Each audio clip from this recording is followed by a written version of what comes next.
Joining me now is Security Minister Dan Jarvis. Minister, thank you so much for your time this morning.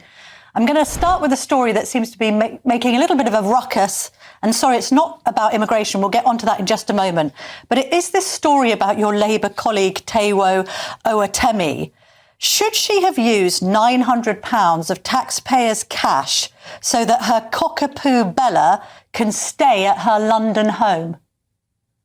Well, good morning. I completely understand why you've asked me about that. And I'm sure the public will be wondering why it is the case that an MP is able to do that. That's why the government are going to make representations to IPSA, the Independent Parliamentary Standards Authority, about the rules, because we're concerned about the rules. We don't think that it should be the case that somebody could do what's happened here. It is important to make the point that under the existing rules, she hasn't done anything wrong, but we don't think the rules are right. And that's why we're going to raise concerns with IPSA about it.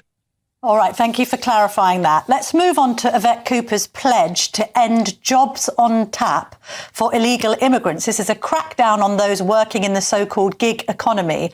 Having said that, Mr. Jarvis, she still hasn't smashed the gangs, has she? We've had 30,000 arrivals by boat since Labour took power. For 6 years, the previous government allowed the criminal networks that smuggle people into this country to largely get away with it. We are tackling their activities by working very closely with our neighbours internationally. And that's why we are hosting the summit in London over the next couple of days, because this is a truly international challenge. And the solution will have to be truly international as well. It will involve us, as we are, working very closely with the French, but with a range of other partners along the supply networks that people are trafficked along. So this is the UK showing real leadership in terms of bringing more than 40 countries from around the world together to look at what more we can do to tackle this pernicious activity. Yes. You say the Tory government allowed people to get away with it. In what way is Labour not allowing people to get away with it? As of the 28th of March 2025, 6,642 people arrived illegally by boat. This is the earliest point in the year that crossings have reached that point since records began. So you could say that a record number of people have arrived here. In what way is that Labour taking any more action than the Tories did? Well, I'm sure you'd also acknowledge that there have been 19,000 people who've been returned. So that's 19,000 asylum claims that has been refused, and 19,000 people who've been returned since we came into office. That is an increase of more than 20%. So there's significant activity with regard to returns. There's also very significant activity in terms of working with partners, not just with the French. And the French have made some very significant changes to the way that they will manage this particular challenge, which I think will deliver real operational effect over the coming weeks and months. But also look at the work that we're doing with Iraq. Iraq is a major hub for these smuggling networks. We've got an agreement with them. So a drawing together of this activity will mean that we are much better placed than was the case previously to target these criminal networks. The NCA have shifted some of their resource. There's been some additional investment from this government. So this is a difficult and challenging international problem, and we're working with our partners to get a grip of it in the way that the previous government wasn't able to. Although doesn't it betray a lack of seriousness about tackling the issue of immigration, legal and illegal, to discover that there was barely a mention of the word immigration in Rachel Reeves' spring statement on Wednesday? I'm not sure I necessarily sort of draw the link between the two. This government is absolutely clear about the priority that we attach both to reducing net migration, which obviously includes legal migration, but also targeting those criminal networks that are smuggling people into our country. We've got to do everything that we can, and we are. The French have made a number of very helpful changes to their operational policy. You may recall that during the Olympic Games, there was a massive reduction in the number of people who crossed the channel. We're going to move back to an arrangement such as that, which should have a significant impact on people crossing. And all of the work that we're doing internationally, not least in terms of the bringing together of 40 nations around the country over the next couple of days. So I'm confident that we will see very significant reductions. We're working at pace across government and with our allies, and absolutely it is a top priority for this government. But I mentioned the spring statement because Obviously, the government has announced this crackdown on benefits. I found it staggering that the Chancellor didn't mention immigration in her speech when you consider that 1.2 million foreign nationals are claiming benefits and the universal credit bill for foreign nationals alone is 7.5 billion.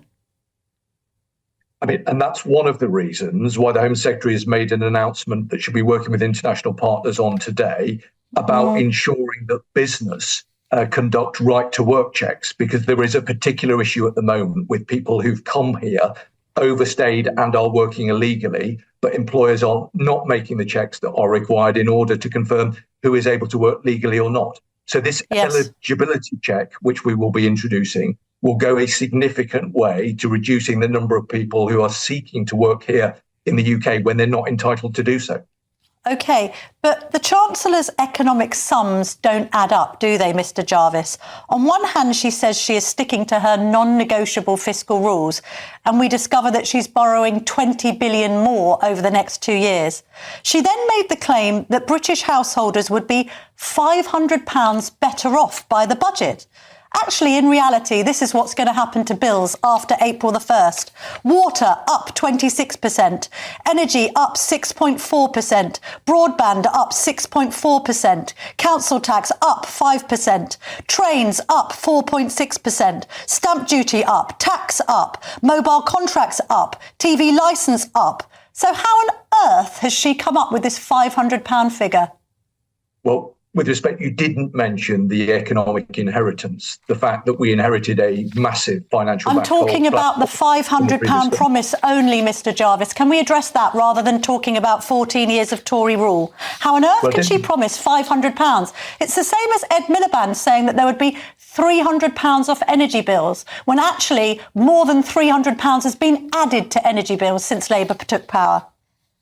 But I hope that you and your viewers would acknowledge the very challenging financial circumstances that we inherited from the previous government. And yes, of course, the Chancellor has had to take difficult decisions in order to fix the foundations of our economy so that we are best placed to secure economic growth and invest in public services that have been run down over many years. The Chancellor has had to take difficult decisions, but we are confident that over the course of this Parliament, that will result in economic growth, which will allow us to more effectively invest in public services, which will improve. I appreciate the economic inheritance, but to suggest that we're going to be £500 better off is a lie, isn't it? I've just given you the figures to suggest precisely the opposite will be true. So why is she telling lies in spring statements? She isn't, and I think that is an unfair and unreasonable criticism. The Chancellor is doing a good job under very difficult circumstances. Yes, she's had to make some difficult choices. Yes, there have been some criticisms around those choices. But in large part, this is clearing up the mess that we inherited. And that is what this government will continue to do, to ensure that we take the tough decisions that the previous government shied away from, not least in terms of things like welfare reform, the measures that we've announced with regard to NHS England.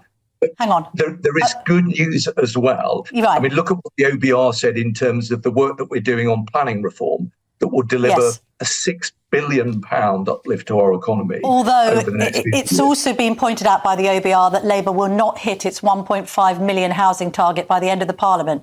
But my question is this, Mr Jarvis, how on earth can it be credible for the Chancellor to have claimed, considering everything you've said about the economic legacy that you've inherited, the difficult situation, the Chancellor herself has blamed world events, how on earth is it credible to suggest that the British public will be £500 better off after her budget and spring statement? It's an untruth. Well, I know as a constituency MP that we are still living through the legacy of the cost of living crisis, and times are very tough for lots of people.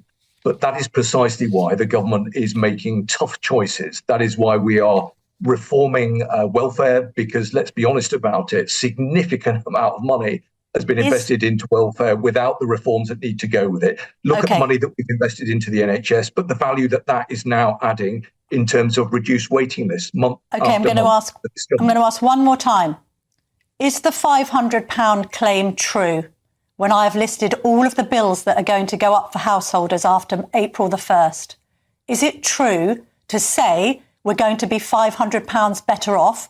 Because all of the sums suggest precisely the opposite.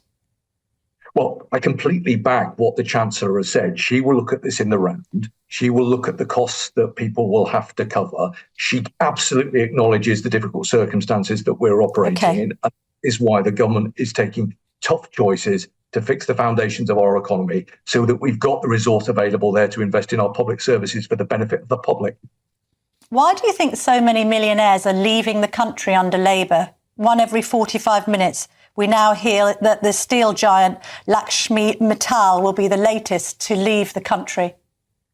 Well, in truth, and I mean this very respectfully, you'd have to ask them and not me. But what I can tell you is that we are pursuing a balanced economic policy. It is a basic principle that those with the broadest shoulders should carry the heaviest of load. But of course, we recognise the huge contribution that our wealth creators add to our economy. So I'm sorry if anybody takes the decision that they want to leave the country. Ours is a great country with very much to commend it. But people will have to make their own individual choices.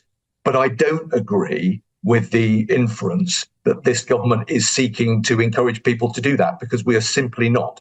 We want people to live here, to invest in our economy, to pay their taxes and contribute to our society. I've mentioned the economic inheritance. We've had to take some difficult choices, but we've tried to do that in the most balanced way possible. OK, Dan Jarvis, thank you very much indeed for your time this morning. Thank you. Thank you.